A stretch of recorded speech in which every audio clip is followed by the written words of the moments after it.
ओम श्री हनुमते नमः। Shri Hanuman astrological centre, मैं पंडित दीपक भारद्वाज। प्रिय मित्रों, आज आपसे बात करेंगे केतु के राशि परिवर्तन के बारे में।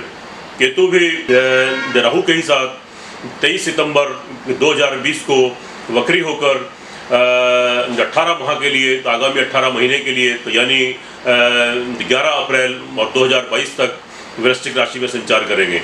अभी केतु धनु राशि में भ्रमण कर रहे हैं, लेकिन केतु भी राहु की तरह वक्री तो मतलब चलते हैं।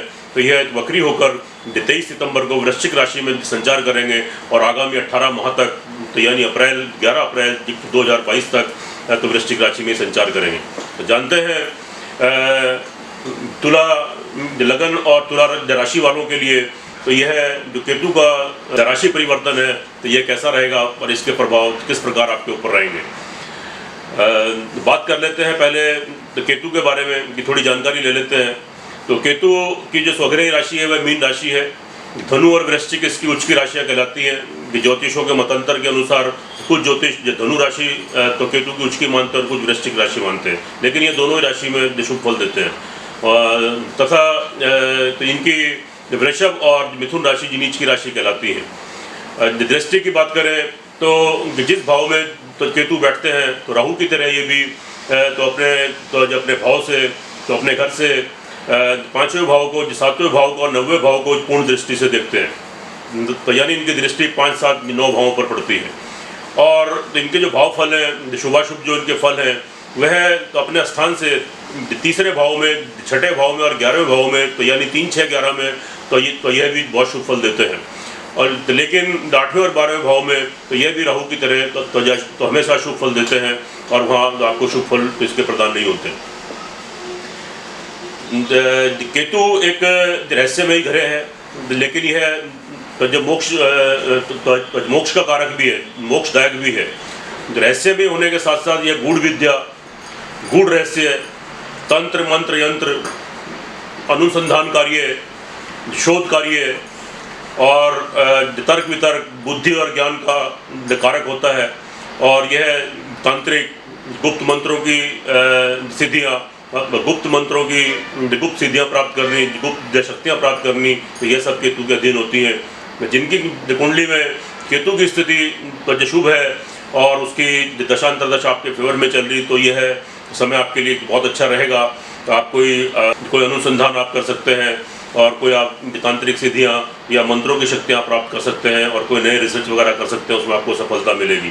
लेकिन अगर केतु आपकी कुंडली में अशुभ रहता है तो यह बहुत दीनहीन, बहुत कष्ट देता है, बहुत परेशानियाँ भी देता है। और तो इससे रोग जो है, कोढ़ होना, चर्म रोग होना, गुप्त रोग होना और जांड वृद्धि होना, तो ये सब इसके तो इसके रोग मिलते हैं और ये बहुत दुख का भी कारक है। अगर केतु की तो स्थिति आपकी कुंडली में तो शुभ नहीं है और आपके प्रतिकूल है, तो आप थोड़ा तो संभल कर रहें। उसकी दशांतरदशा आपके फेवर में नहीं चल रही है, स्थिति तो खराब है, तो आप केतु के उपाय अवश्य करें।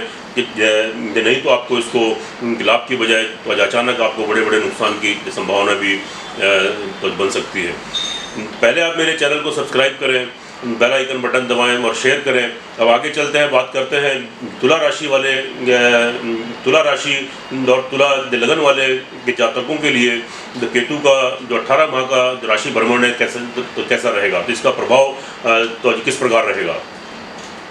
तुला राशि वाले, पहले एक बात ये जान लें कि आपके ऊपर एक तो शनि की लघु कल्याणी ढैया, यानी जिसको तो जो हम जो है 2.5 वर्ष वाली ढैया बोलते हैं, जो वो भी चल रही है। तो आपकी राशि से चौथी ढैया भी चल रही है। तो जो आप शनि से भी प्रभावित रहेंगे और शनि आपका तुला लगन वालों के लिए पंचमेश भी है और आपका चतुर्थेश भी है।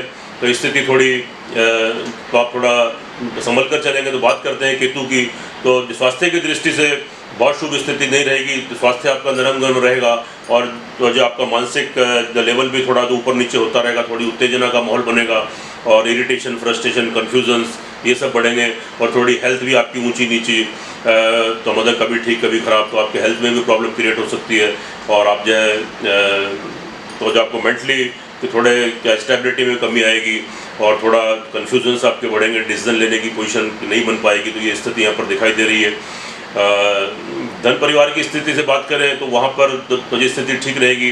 तो आपके जो केतु तो वहाँ पे है तो जो अपने जो पहले ही घर में आपके तुला लगन से, तो वहाँ पर तो स्थिति क्या है कि आपका थोड़े धन के स्रोत बढ़ सकते हैं और आपके तो अचानक कोई वृद्धि हो सकती है धन की, और परिवार वालों से भी तो आपके रिलेशन जो सामान्य रहेंगे, लेकिन कभी कभी मनमुटाव की स्थिति बन सकती है, और तो लेकिन बाद में मैनेज भी हो जाएगा और बैलेंस भी हो जाएगा।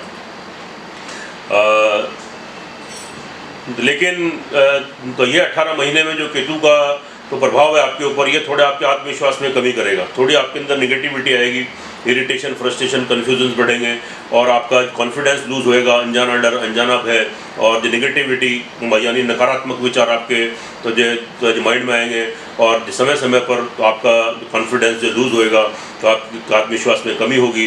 तो और साथ में जो आपके मित्र वगैरह हैं, जो मित्र वर्ग, उनसे आपको नुकसान की संभावना बनेगी, और जो भाई लोग हैं तो उनसे भी तो आपको लाभ की संभावना नहीं है। तो ऑल ओवर थोड़ा जो संभल कर कार्य करें, और आपके जो रिलेशन है तो उसमें थोड़ा सा आप और थोड़ा अपनी तो वाणी पर कंट्रोल करें, क्योंकि कभी कभी आप थोड़े एग्रेसिव ज़्यादा हो जाएंगे, तो इसलिए तो थोड़ा संयम बरतें, तो स्थिति जो थोड़ी आपके अनुकूल बनेगी। बात करें भूमि मकान की तो प्रॉपर्टी की, तो वहाँ तो स्थिति आपके लिए बिल्कुल ठीक है। तो यहाँ पर क्या है कि आप भूमि मकान वाहन प्रॉपर्टी से रिलेटेड अगर कोई कार्य करते हैं या कोई कार्य करना चाहते हैं, कोई मकान लेना चाहते हैं, तो कोई जायदाद लेना चाहते हैं, कोई प्रॉपर्टी लेना चाहते हैं, तो आप ले सकते हैं। उसमें आपको यहाँ पे सफलता प्राप्त होगी और आपके अनुकूल यहाँ पे आपको रिजल्ट मिलेंगे। और बहुत समय से अगर प्रॉपर्टी जायदाद को लेके तो या मकान को लेके तो कोई चीज़ आपकी पेंडिंग है और आपका तो जो पेंडिंग चल रहा है, तो वह कार्य आपके तो सफल होने की पूरी संभावना रहेंगी और इसमें लाभ की संभावना है। और जो जब तक तो प्रॉपर्टी से, जायदाद से और वाहन से संबंधित कोई कार्य करते हैं तो उनको भी लाभ होने की पूरी संभावना रहेगी। तो आपको 18 महीनों में केतु यहाँ पर सपोर्ट कर रहे हैं, तो आपको वाहन की प्राप्ति, आपको नए मकान की प्राप्ति, आपको जायदाद की प्राप्ति आपको हो सकती है। तो यहाँ स्थिति आपके फेवर में बन रही है। अगर बात करें आपके यहाँ पर संतान पक्ष की, तो यहाँ स्थिति थोड़ी सी आपकी मतलब का मिश्रित फल लेकर आएगी। तो संतान की तरफ से तो आपको कभी कभी थोड़ा कष्ट, यानी संतान का पढ़ाई लिखाई में फेलियर होना, या पढ़ाई लिखाई में उनको कोई डिफ़िकल्टीज आना, या उनको नौकरी में कोई प्रॉब्लम आना, या उनकी तो विवाह शादी में अचानक कोई प्रॉब्लम क्रिएट होना, तो ये सब चीज़ें भी क्रिएट हो सकती है।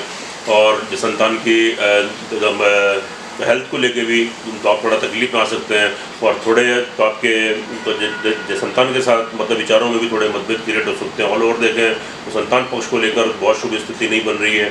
और साथ में जो प्रेम संबंधों में, तो उनके प्रेम संबंधों में भी थोड़े तो आपके प्रेम संबंध विच्छेद होने की थोड़ी संभावना रहेगी, और थोड़े आपकी सेपरेशन की स्थिति बनेगी।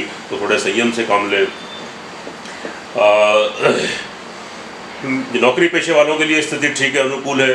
कि नौकरी पक्ष वालों को लाभ मिलेगा, कि नई नौकरी मिलने की संभावना रहेगी, कि नौकरी में कुछ इंक्रीमेंट वगैरह हो सकते हैं, अधिकारियों से अच्छे संबंध रहेंगे, तो यहाँ स्थिति ठीक है। और कर्जा उतरने की भी संभावना रहेगी। तो ये 18 माह आपको केतु सपोर्ट कर रहे हैं, तो आपके कर्ज उतरने में भी कि आपको तो हेल्प मिलेगी, आपको सपोर्ट मिलेगी, स्थिति आपके फेवर में है, और जो शत्रुओं से भी कोई आपको नुकसान न की संभावना नहीं है। तो बात करें आपके दाम्पत्य जीवन की बात करते हैं, तो यहाँ पर प्रॉब्लम थोड़ी दिखाई दे रही है, चूँकि यहाँ से आपके 8वें जो केतु हैं, और ये 8वें केतु हमेशा प्रॉब्लम देते हैं। तो आपके दाम्पत्य जीवन में प्रॉब्लम आएगी, तो पति पत्नी के संबंध खराब होंगे, और साथ में थोड़ी जो आपके तो जो आर्ग्यूमेंट बढ़ेंगे, और विवाह संबंध तो जिनका कोर्ट में कोई केसेस वगैरह चल रहे हैं तो डिवोर्स होने की भी संभावनाएं बनेंगी, और डिवोर्स तक स्थिति जा सकती है। या जो नए विवाह संबंधों में जुड़ना चाहते हैं तो वहाँ भी अचानक कोई बड़ी प्रॉब्लम क्रिएट हो सकती है, तो विवाह संबंध को छूट सकता है। तो यहाँ स्थिति फेवर में नहीं है। और अगर कोई आप व्यवसाय पार्टनरशिप या उसमें कोई व्यवसाय पार्टनरशिप वगैरह में तो करते हैं, तो वहाँ आपको नुकसान की संभावना रहेगी। और अगर कोई नया कार्य पार्टनरशिप में करना चाहते हैं तो बिल्कुल अवॉइड कर दें, क्योंकि स्थिति आपके अनुकूल नहीं है। एक तो आपके ऊपर शनि की ढैया भी है, और दूसरा आपका यहाँ से आपका 8वां जो आपका केतु है, तो आपको तो जो उसका शुभ फल देंगे, और अचानक आपको वो मतलब धोखा मिलने के चांस रहेंगे, पार्टनरशिप में नुकसान की संभावना बनेगी। भाग्य स्थान आपको यहाँ सपोर्ट कर रहा है कि भाग्य के बल पे आप उन्नति करेंगे, और साथ में आपको अचानक कोई आपके कार्य बनेंगे, या कोई बहुत टाइम से कोई प्लानिंग चल रही है तो किसी तो कार्य करने की, तो कार्य आपका अचानक संपन्न होगा क्योंकि भाग्य आपको यहाँ पर सपोर्ट कर रहा है। लेकिन कार्य व्यवसाय में कि थोड़ा स्ट्रगल और संघर्ष आपका बना रहेगा, वहाँ आप थोड़े संघर्ष ज़्यादा करेंगे और थोड़ा कॉन्फिडेंस आपका लूज रहेगा, तो संघर्ष की स्थिति ज़्यादा बढ़ेगी। लेकिन तो फिर भी अचानक मतलब आपको समय समय पर जो लाभ की संभावनाएं बनी रहेंगी, लाभ आप गेन करते रहेंगे, जो गुजारे लायक आपका कार्य चलता रहेगा। और ट्रैवलिंग आदि से अगर आप कोई कार्य करते हैं तो यात्रा आदि से अगर कोई संबंध है, कोई विदेशों से आप व्यापार कर रहे हैं या कोई जो नौकरी ऐसी कर रहे हैं कि जो ट्रैवलिंग के थ्रू आपकी नौकरी है, आपके फील्ड वर्क वगैरह हैं, तो वहाँ से आपको लाभ मिलने की पूरी संभावना रहेगी और बढ़िया स्थिति आपके अनुकूल बन रही है, तो अच्छी स्थिति है। तो ऑल ओवर अगर देखें तो यह है, तो जो 18 महीने तो केतु के आपके साथ ठीक रहेंगे, लेकिन थोड़ा दाम्पत्य जीवन में थोड़ी तो कमी रहेगी और अचानक कोई हेल्थ की प्रॉब्लम आपको क्रिएट हो सकती है और थोड़ा आपका जो कॉन्फिडेंस लूज रहेगा। उसके अलावा जो बाकी तो स्थिति तो ठीक है। अगर केतु की स्थिति आपकी कुंडली में शुभ है तो इसके शुभ फल आपके बढ़ जाएंगे, और अगर केतु की स्थिति आपके अशुभ है, उसकी महादशा अंतर्दश आपके फेवर में नहीं चल रही है, तो यह स्थिति थोड़ी अशुभ बन जाएगी। और लेकिन अब तो बात करते हैं उपाय की, तो इसके उपाय मेन इंपॉर्टेंट हैं। तो लेकिन उससे पहले आप मेरे चैनल को सब्सक्राइब करें, बेल आइकन बटन दबाएं और शेयर जरूर करें। आप क्या करें, आपको एक बहुत अच्छा उपाय बता रहा हूँ, आप इसको फॉलो करेंगे तो ये स्थिति आपके अनुकूल बनेगी। अगर आपका तुला लगन के साथ तुला राशि है और तुला लगन भी आपका है, तो ये तुला लगन वाले खास तौर से सुन लें कि आप क्या करें। और आपकी राशि भी तुला है तो आप क्या करें, एक नीलम, एक गोमेद और एक लहसुनिया, तीनों को दशनी बीज मंत्र, राहु बीज मंत्र और केतु बीज मंत्र से अभिमंत्रित कर तो उसकी पूजा कराकर शनिवार के दिन शुभ मुहूर्त में उसका एक लॉकेट बनाकर गले में धारण करें, तो इससे आपको बहुत शुभ फल प्राप्त होंगे। और साथ क्योंकि आप शनि के प्रकोप से भी बचेंगे और आप केतु और राहु के प्रकोप से भी बचेंगे। साथ में आप क्या करें, शनिवार को आप तिल का तेल ले लें और उसमें एक कॉइन डाल दें, सिक्का डालें, कटोरी में रखें तेल, और अपना छाया अपने नाखून और अपना मुंह देखें और उसको वापस बोतल में भरकर अपने सिर के ऊपर आप 7 बार घुमाकर आप तो किसी को शनिवार को दान करें। और आप द पीपल ट्री पर, द पीपल के वृक्ष पर जाकर तिल के तेल का दीपक जलाएं और वहाँ काला तिल कच्चा दूध मिलाकर जय शनिदेव बोलते हुए आप पीपल ट्री को जल चढ़ाएं। और साथ में शनिवार को प्योरिटी से रहें, अंडा मांस मछली बिल्कुल अवॉइड कर दें। और पक्षियों को 7 तरह का अनाज जब सिर के ऊपर आप 3 बार घुमाएं, उसको पिसवा कर रख लें और तो जो 3 बार घुमाकर पक्षियों को डालें और चींटियों को खिलाएं, गाय को खिलाएं, तो स्थिति आपकी अनुकूल बनेगी और आप शनि के, राहु के और केतु के दुष्प्रभावों से बचे रहेंगे। अन्यथा आपको लाभ की बजाय हानि होने की संभावनाएं तो अधिक रहेंगी। इसी के साथ तो आज का एपिसोड यही ख़त्म करते हैं। जय श्री हनुमान।